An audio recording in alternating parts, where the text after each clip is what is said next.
क्या आप जानते हैं इस दुनिया में 7.9 बिलियन लोग रहते हैं। हर एक व्यक्ति में अलग अलग खूबियां हैं और वो हर एक व्यक्ति अपनी जिंदगी में इन स्टेजेस को फेस किया होगा, जो ये फेलियर, डिस्ट्रैक्शन एंड ब्रेकअप। लेकिन कुछ गिने चुने लोग होते हैं जो इन स्टेजेस को पार करके महान बन गए। ये सब हमें जितना डिमोटिव करेंगे उतना ही हमें आगे बढ़ने के लिए प्रेरित भी करेंगे। लेकिन इससे पहले हमको ये समझना होगा कि ये सब हमारे लाइफ का एक एक पार्ट है। हमें जिंदगी के एल्गोरिदम को समझना होगा। फेल होना कोई बड़ी बात नहीं है, लेकिन ये कोई छोटी बात भी नहीं है, क्योंकि फेलियर हमारे लाइफ का वो चाबी है जो हमारी सक्सेस का पहला ताला खोलती है। आप थोड़ा अपने बचपन में झांक के देखो। जब आप पहली बार साइकिल चलाना शुरू किया तब एक ही बार में आप माहिर नहीं बन गए। आप पहली बार में गिर गए होगे, लेकिन आप दोबारा कोशिश किया और दूसरी कोशिश में पहली वाला गलती ना दोहराया, और ऐसा करते करते अब उसमें माहिर बन गए।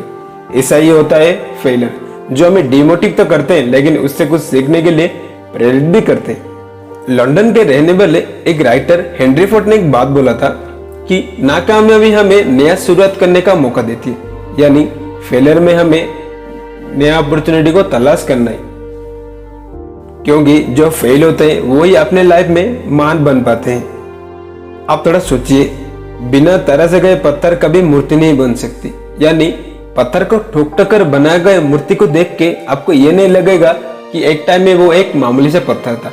वैसे ही जिंदगी हमारा एक पत्थर की तरह है, और उसको मूर्ति बनाने के लिए जो ठोका जाता है वो ही हमारे लाइफ का एक फेलियर है।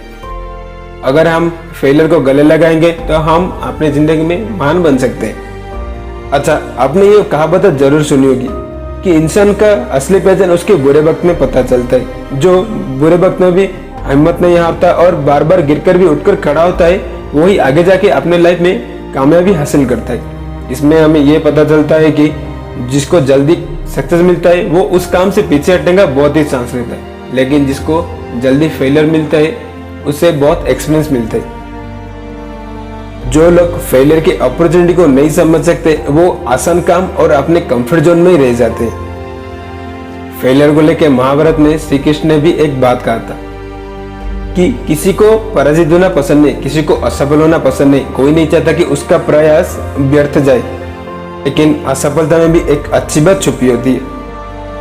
सफल होने के बाद आपको दुनिया जानने लगती है, लेकिन असफल होने के बाद आप खुद के और खुद के जीवन को जानने लगते हो। इसीलिए कृष्ण कहते हैं, अगर आप असफलता होते हो तो घबराए नहीं। अगर आपका सोच सकारात्मक है तो यही असफलता आपको शक्तिशाली बनाकर विजय बनाएगी।